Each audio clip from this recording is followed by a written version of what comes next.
This is a Fox News alert. President Trump making it official, announcing he will not certify the Iran nuclear deal in a speech that also laid out a new strategy for dealing with the Islamic Republic. Hello, everyone. I'm Dana Perino, and this is the Daily Briefing.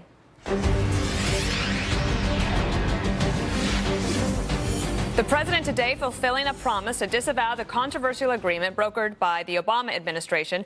Even so, the deal is not dead, but its fate is now squarely in the hands of Congress. And as lawmakers weigh the next steps, the president is putting Iran on notice that it will never build an atomic bomb on his watch. We cannot and will not make this certification. We will not continue down a path whose predictable conclusion is more violence, more terror, and the very real threat of Iran's nuclear breakout.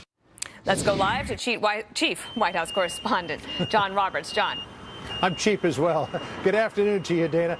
Let's first of all tell you what this does not do. This does not take the United States out of what's called the Joint Comprehensive Plan of Action, otherwise known as the Iranian deal. This simply begins a process where Congress has 60 days to review what will happen in the terms of that deal and what might happen with U.S. sanctions. The president spent the first part, and actually the bulk of his speech earlier today, running over the case against Iran, saying that time and time again, Iran has engaged in destabilizing behavior in the Middle East and around the world. It's friends with Assad. It's probably hooked up in concert with North Korea in terms of its nuclear program and developing ballistic missiles, and that has to stop. Listen to what the president said.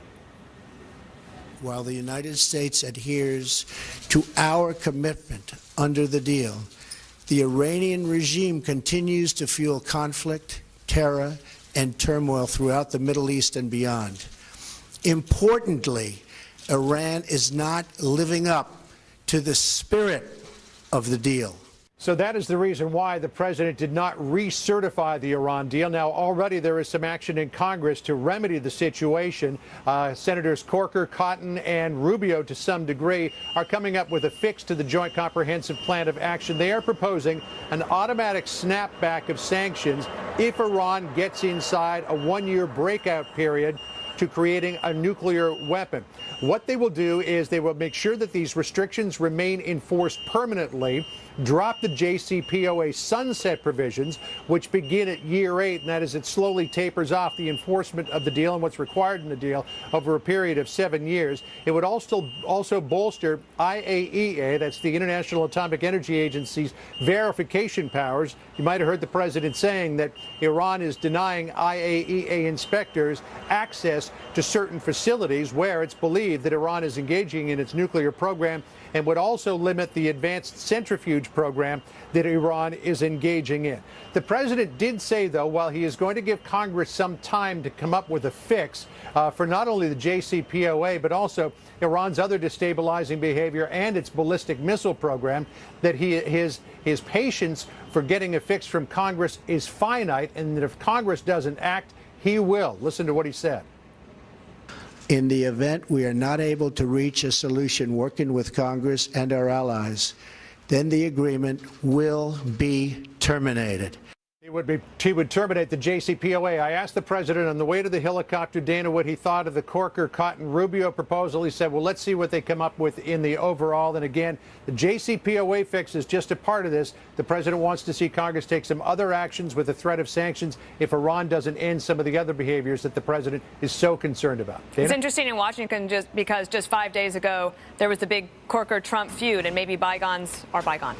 I don't know if bygones are bygones, but you work together on common purpose, and this seems to be some common purpose. All right. Thank you, John Roberts. Thanks. For more on this, let's bring in Ian Bremmer, president of the Eurasia Group.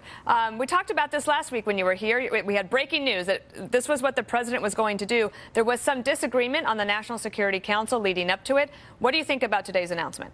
This is exactly what we expected a week ago, that Trump did not pull the Americans out of the deal, even though he certainly had it within his authority to do so. He kicked it to Congress, but he can say, and can say legitimately, that he's actually being much tougher on the Iranians than the Obama administration was prepared to do. Now, there may be consequences.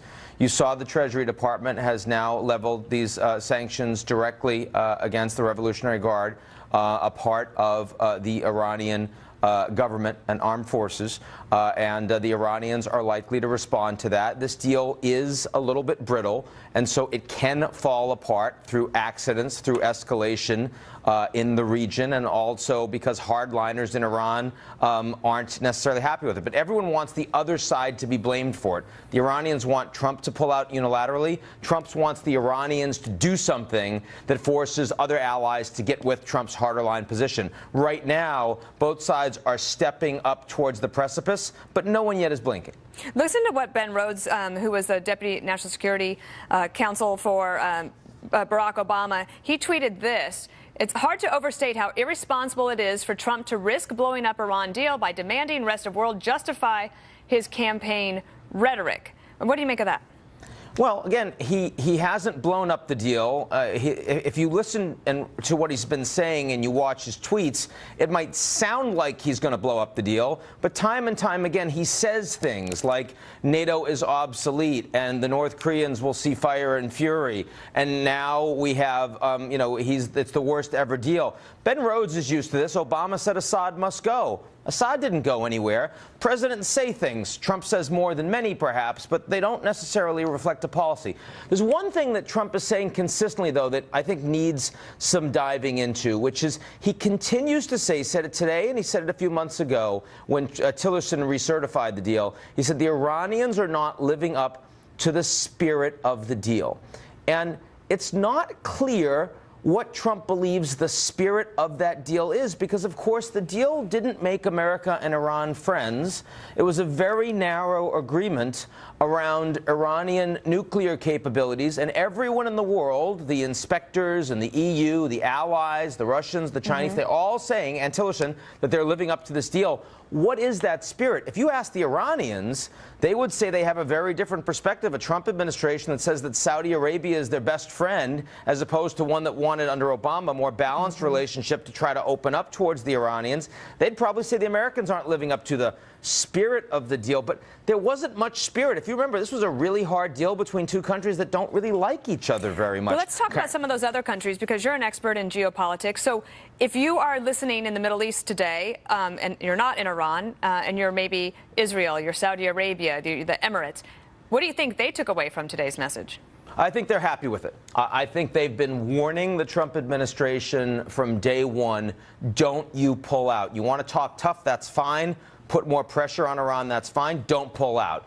And I think that they see what Trump has done is a tactical climb down that also continues to keep pressure on Iran. The Iranians, have been sanctioned under the United Nations for ballistic missile testing activities that they continue to do. The Americans sanctioned them. The Iranians and the Saudis want to push on that. I am going to have to let you go there, Ian. We have breaking news out of Las Vegas, but thank you so much. See you.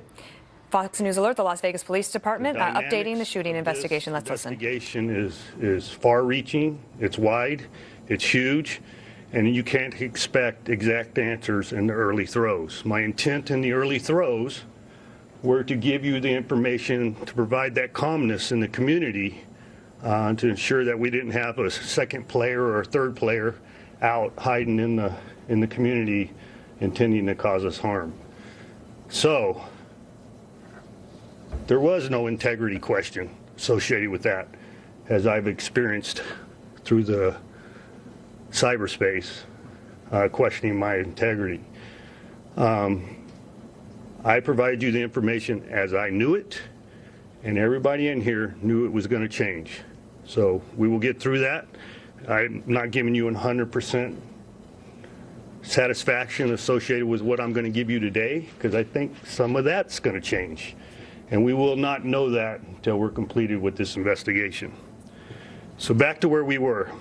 I think it's important for the community of Clark County to realize we use 17 separate medical facilities to accommodate the injuries associated with this event. And that speaks volumes for the medical community here in Las Vegas, in Clark County.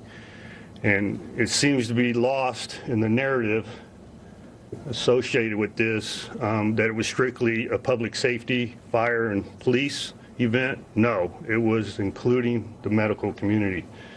And I think it's important for me to give them their due respect. So 17 separate medical facilities. Today's numbers, 546 reported injuries. 501 of those have been discharged. In other words, they responded to a medical facility, they were treated for their wounds, and subsequently left to seek a healing process wherever they chose to do so. 58 is still the number of individuals that have died. Now, this is the important piece. 45 individuals are still hospitalized. Some of those are in critical condition. So 58 may raise. By the grace of God, it doesn't. And we shall continue to move forward. The medical profession will provide all the medical care necessary, but sometimes it's people meet their demise outside of our control. So I'm hoping that number does not raise, but today's number is 58. The fuel tanks. I'm going to read this narrative so my words do not get changed, but I want to provide you some information in reference to the fuel tanks. It is believed the fuel tanks were fired upon with intent. McCarran's leaders have safety protocols in place which they re-examine following any safety-related incident. The leaders have already contacted experts in fuel storage out of the abundance of caution. I am more than confident that they will immediately implement any changes or security augmentations if they are so advised. I have been advised there is a very low probability that aviation fuel could be ignited by gunfire, and the tanks are outfitted for continual release of vapors. So that is the situation of the fuel tanks. Any future information that needs to be provided, reference that, will be provided by the Public Information Office out of McCarran Airport. The dates of the 25th versus the 28th. This was not breaking news, no matter who believed it to be so in this forum. We were aware of the discrepancy of the 28th versus the 25th in the early parts of this investigation. What we weren't aware of is why the date of the 28th was utilized in the early portion of this, as I was provided this information as part of the person registered in the suspect's room. We have come to learn the suspect did occupy the room on the 25th, and the situation on how the room was compensated or paid for had changed, and the name as part of the registration had changed on the 28th to include Mary Lou Danley. So that was the confusion associated with that. No matter what the perception is, whether we were being non-transparent or we were attempting to be subversive, is false.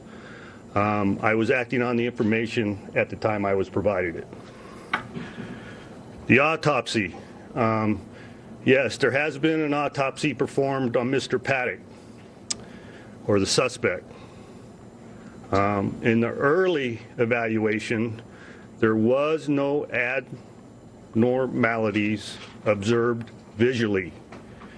As a matter of practice in the forensic science, his brain has been shipped to an appropriate evaluation facility in order to take a microscopic evaluation of the brain. So the initial report that there was no abnormalities was a visual inspection of his brain. So it's yet to be known whether there is any abnormalities to be presented at a later date. Now the timeline.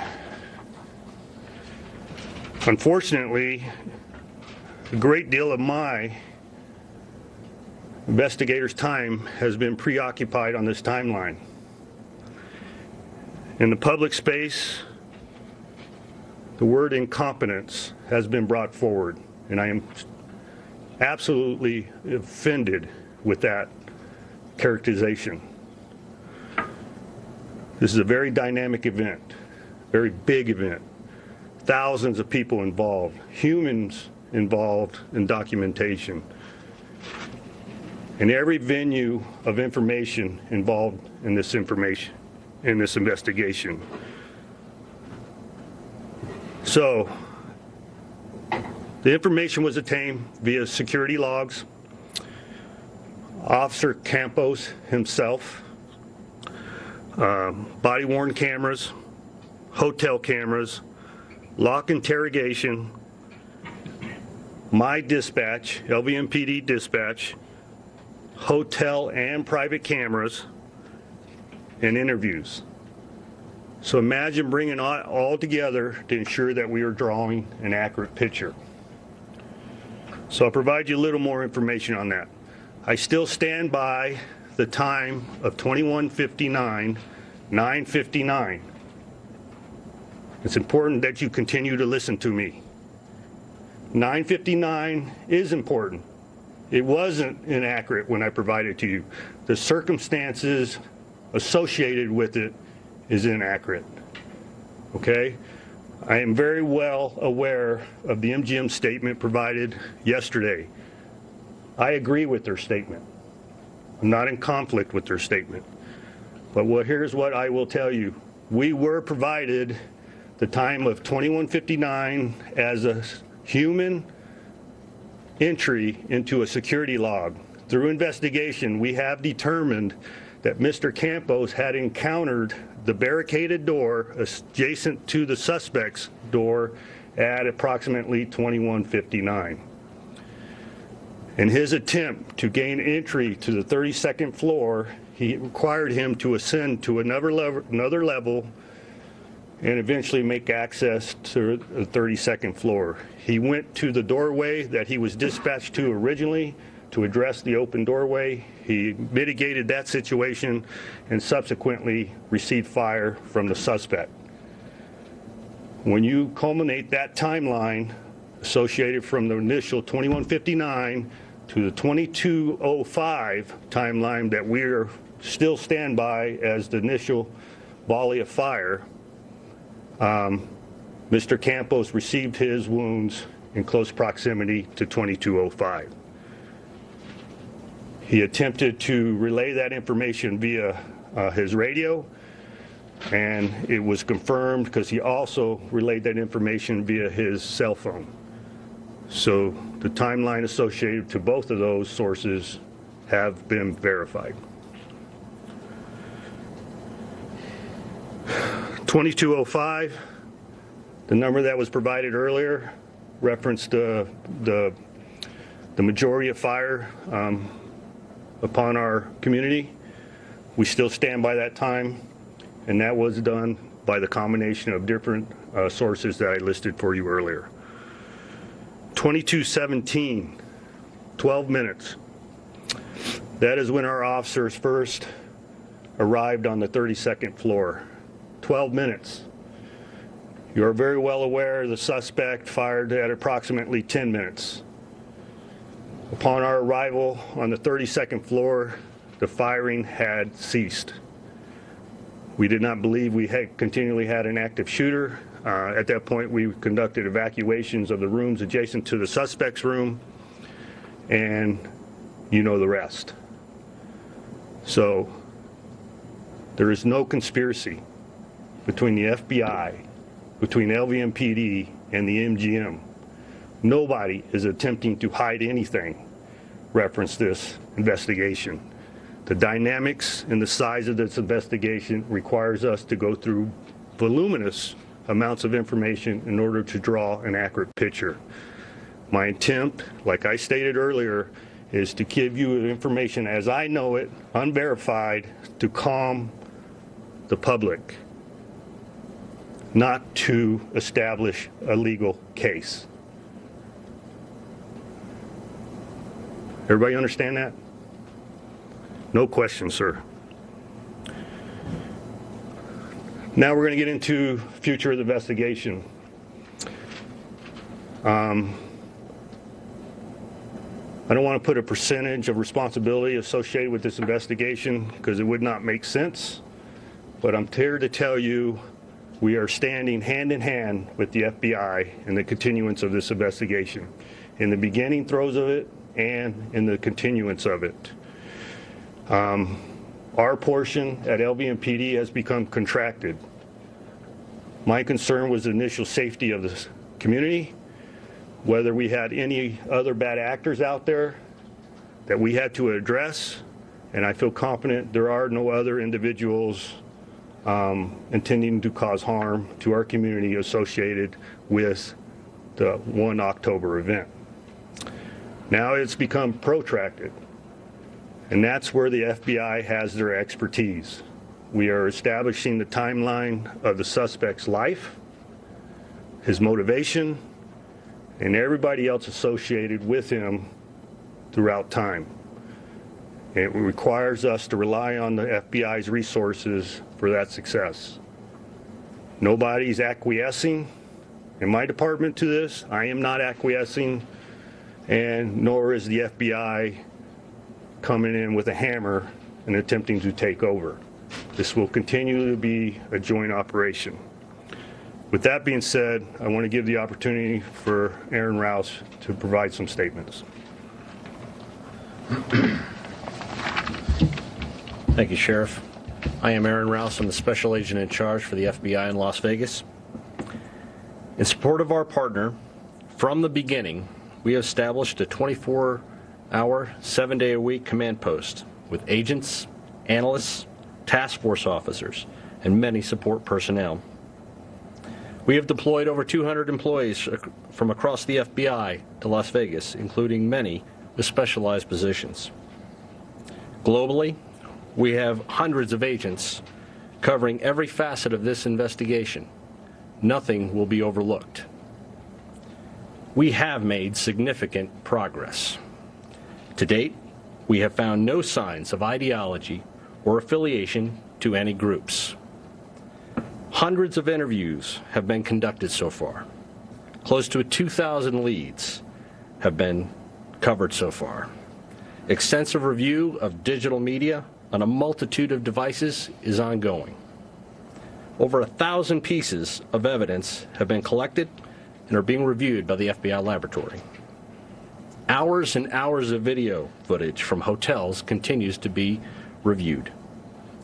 FBI victim specialists from across the country are here assisting victims and families of the victims. More than 1,800 victim questionnaires have been completed, and the return of personal property continues. We continue to ask you, if you have factual information in furtherance of this investigation, please call us. If you know something, say something. The number is 1-800-CALL-FBI. The FBI, nor our partner, we don't rush to conclusions. We ask for your patience and will not comment on specifics of this investigation while it is in process. This is in keeping with the long-standing FBI tradition. As I said from the beginning, this is our city. It is your city. Las Vegas is a resilient city, a microcosm of a resilient nation. While we grieve as a community, we will use that energy to learn as much as we can about this horrible crime so that we may prevent another one from happening. I thank you. Thank you, Aaron. So before we close out today, I want to provide you another written narrative. I want to read verbatim in support. In other words, bring a better light to what's occurred and the carnage that is associated with our community. There's some bright spots, and I don't want anybody to take offense when I've completed my comments today. There's 1,000 heroes out there, but I'm going to bring it home to my department, and I think it's important for you to hear it. So, the first narrative: in the immediate aftermath of the shooting, Sergeant Garrett Everett arrived at Reno and Haven and saw the need for medical triage area. For hours, Sergeant Everett and other LVMPD officers, along with the off-duty nurses, paramedics, and firefighters, triaged at least 50 gunshot victims. They ran out of tourniquets and began using anything they could find to stop the bleeding, to include their own hobble devices they used during normal course of their duties. These officers calmly took care of the wounded and the dying as they waited for medical transport, at times placing the critical victims on the backs of trucks so they could get them to the hospital quickly. Not all the victims made it out as the night wore on. Those same officers were assigned to guard the deceased victims, not allowing any of them to be left alone. So the undersheriff and myself, Kevin McMahill, took it upon ourselves to go out and visit some of my officers yesterday to discuss their mental state, to thank them, and check on their overall condition. These particular officers sustained some substantial wounds, and some of them you have heard in the public forum already, and some you haven't. But there's a couple key individuals I want you to write about. And one of them is Brady Cook. Brady sustained 4 separate gunshot wounds. And when I say separate, that's entries and exits. It's not actually 4 separate bullets. And an important piece on Brady is the suspect was firing upon the crowd. As our officers started to arrive via vehicles, which Brady was occupying one, it is readily apparent to me that he adjusted his fire and directed it toward the police vehicles. So the response of those individuals, I believe, saved lives. No matter what his personal vendetta is against the police or not, maybe he was preventing the wolf from getting to his door sooner than later, but he chose to fire upon the police vehicles. Brady sustained a substantial wound to his shoulder, through his bicep, into his chest, and out his back. And the reason why I bring this one up, he asked me if he could go back to work today.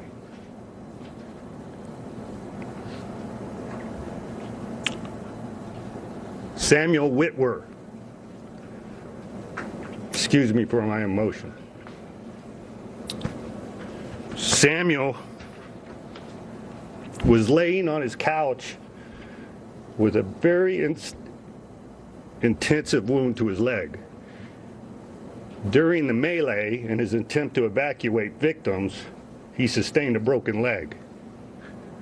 But he remained on scene and provided security for the medical personnel.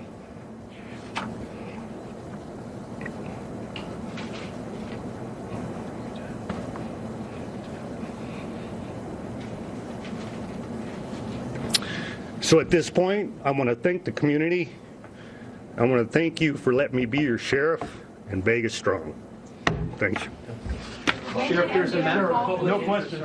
That's the sheriff, Joe Lombardo. He was updating reporters on the Las Vegas massacre investigation, attempting to clarify the sequence of events, what happened and when. He was extremely emotional at the end, talking about the bravery of some of the members of the police force that work for him. Chief Correspondent Jonathan Hunt is live in Los Angeles. Excuse me. You were listening to that, Jonathan. You've been covering this story from the beginning. What was your biggest takeaway? Yeah. Well, the takeaway we were all looking for was the timeline. There has been some confusion over the reporting of the sheriff and other officials on exactly what happened and when it happened. Remember, there was this discrepancy up until today with the sheriff saying that the security guard, Jesus Campos, was shot at 9:59 p.m. and then Stephen Paddock opened fire on the crowd at 10:05. That obviously left a 6-minute gap with everybody wondering what on earth were hotel security officials doing during that time. Why were they not calling 911, etc.? Well, now the sheriff has changed that timeline a little bit and come back on the side of MGM Resorts, which owns the Mandalay Bay Hotel, which is of course where the shooting took place. He says the 9:59 p.m. moment is still important, but instead of saying that's when the security security guard was shot. He is now saying that is when the security guard first encountered the barricaded hallway door on the 32nd floor. And then from 9:59 to 10:05, that security guard had to go to another level, work his way back down to the 32nd floor, and approach the room in which Stephen Paddock was hiding at that point. And the sheriff is now agreeing with MGM that it was right around 10:05 precisely that the security guard was shot. The MGM has said within 40 seconds of that shooting is when Stephen Paddock then opened fire on the crowd. The sheriff now backing that timeline. So to put it in perspective again, the sheriff now saying 9:59 p.m. the security guard finds the barricaded door, works his way to Stephen Paddock's room, shot through that door at 10:05, 6 minutes later, and within the same minute, the sheriff now saying Stephen Paddock returned to those windows and opened fire on the crowd. So that was one thing we really wanted cleared up. The sheriff, by the way, very offended at the suggestion that he says has been out there in the media that there is any conspiracy here. He said there is no conspiracy between the Sheriff's Department, the FBI, and MGM Resorts, and, quote, nobody is attempting to hide anything. So that was a big part of it. He was emotional about that as well. Then he got into the stories of some of the law enforcement officers you saw at the end who were involved in this. A very emotional sheriff, clearly going through a great deal of stress. Couple of other points. You'll remember these reports that Stephen Paddock had fired at some fuel tanks containing aviation fuel at the airport. The sheriff today confirming that that happened, but saying, having consulted with a whole bunch of experts, there is, quote, a very low probability that gunfire could ignite fuel tanks. He said all other information on that particular instance would come from airport officials. The check-in date for Stephen Paddock at the airport, at the hotel, another thing that was clarified today. Obviously, the reporting has all been that he checked in on September 28th. The sheriff now confirming that he did, in fact, check in on September 25th, giving him 3 days longer even to plan this appalling assault on those concert goers. He says the confusion there was that the reservation was changed on the 28th because Paddock's girlfriend, which is interesting, Mary Lou Danley, was then added to the reservation. One other point, Dana, I want to get to.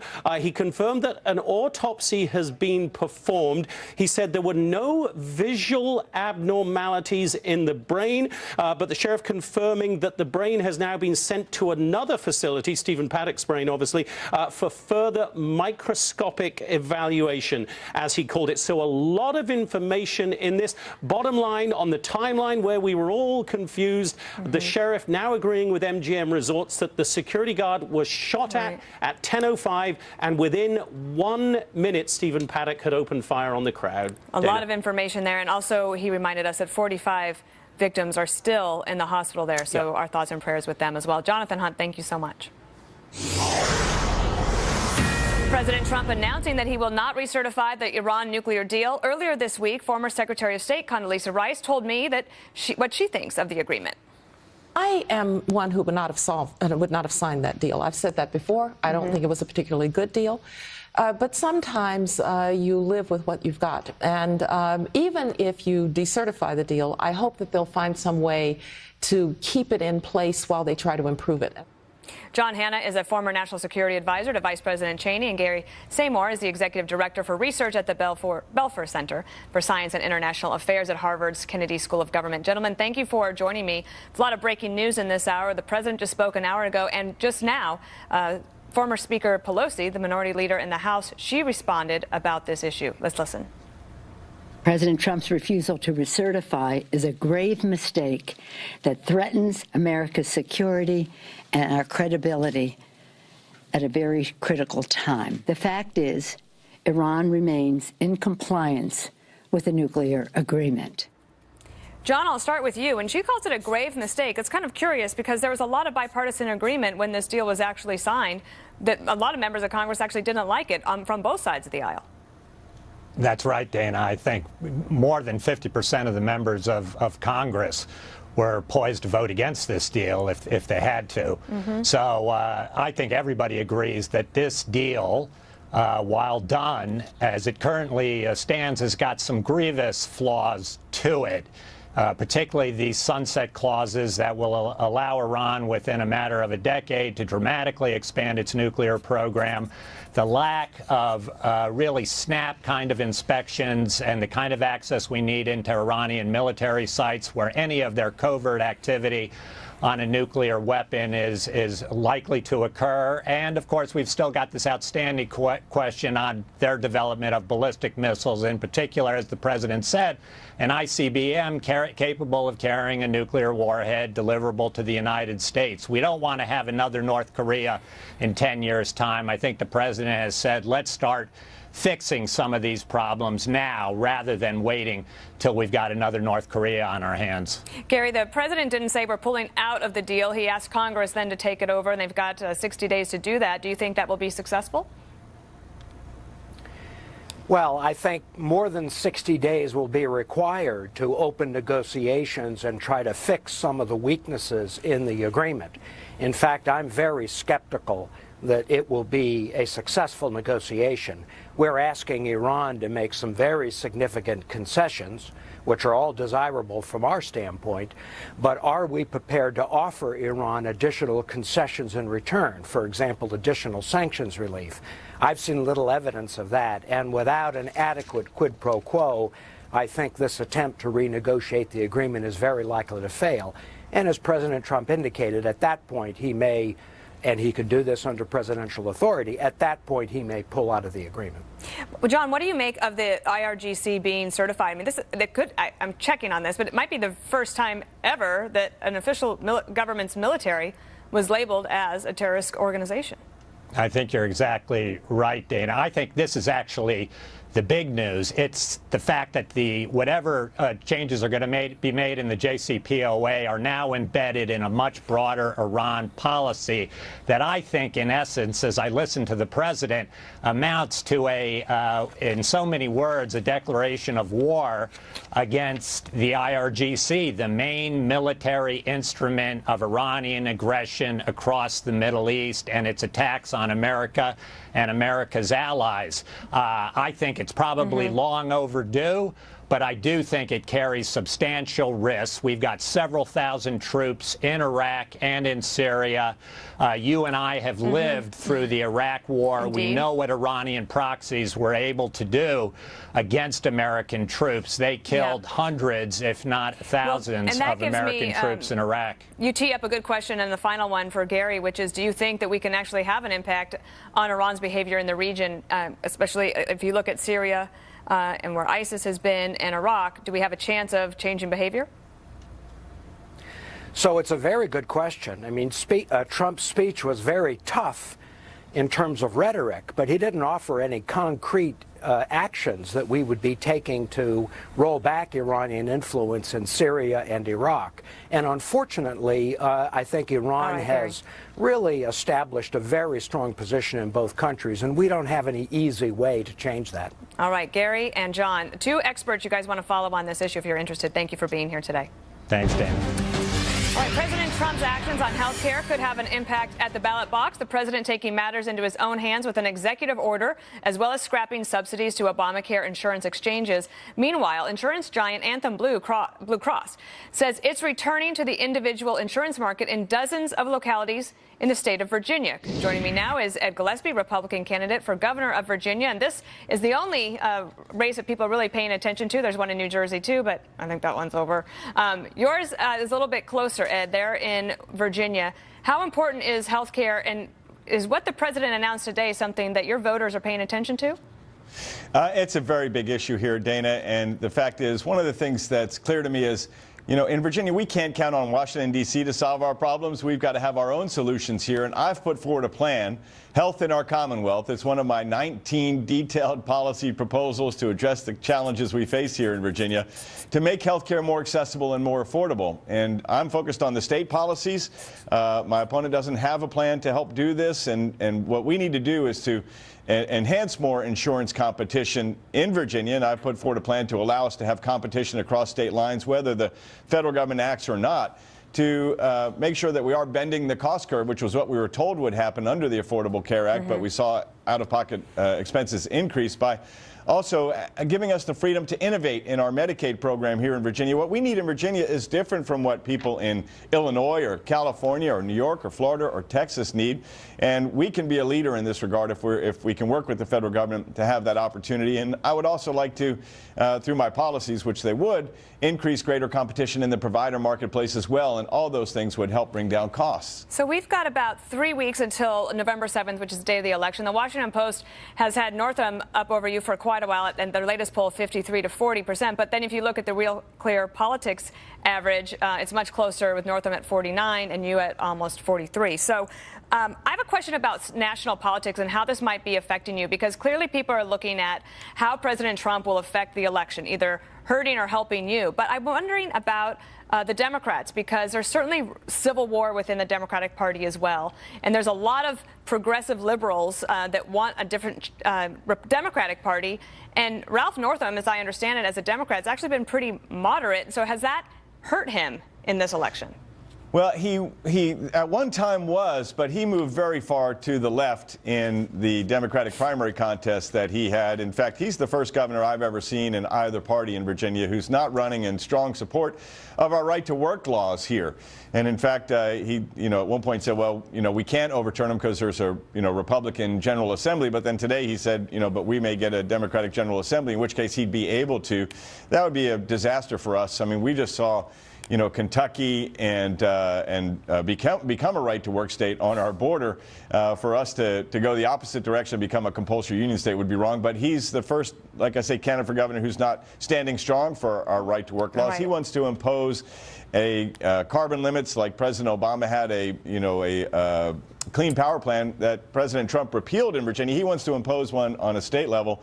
So like he moved very far to the left. Well, exactly, and moved very far left. I would just say about the polls, by the way, Dana, the Washington Post has been wrong so many times that, these public polls are not designed to gauge the outcome of an election. They are designed to affect the outcome of an election. We're in a dead heat race here, and I feel momentum everywhere I go. I truly believe we're going to win this race, and I know we have to for the future of the Commonwealth. Hey, I think I know of a president who might agree with you on the polls. Yes. All right, Ed Gillespie, candidate for governor of Virginia in that election in 3 weeks. Thanks so much. Thank you, Dana.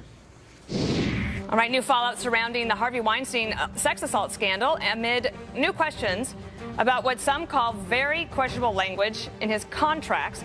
Plus, we're following the deadly wildfires in California. Adam Housley is live in Oakville. Adam, I've been reading all of the stories. I saw Will Carr earlier today.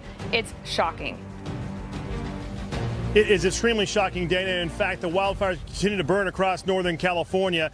There are calls for possible rain next week, but before that, there are forecasts for more wind. We'll have a live report coming up after the break.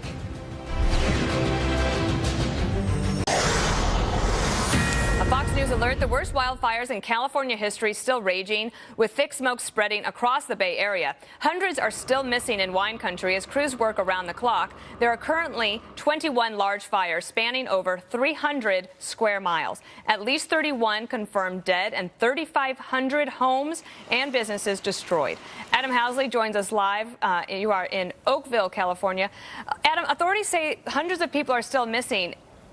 Is it that they are missing and they just haven't checked in somewhere, or are they worried that the fatality rate could go up?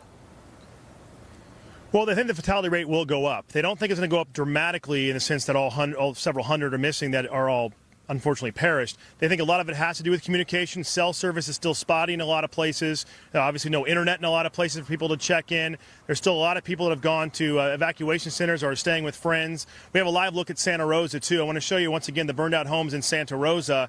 There are also forensic teams, Dana, going through. That answers your question as well. They're going through, and in some cases they're finding the numbers on hip implants, for example, to be able to identify remains. So there is going to be that situation as well where remains are going to help them find some of these people, unfortunately.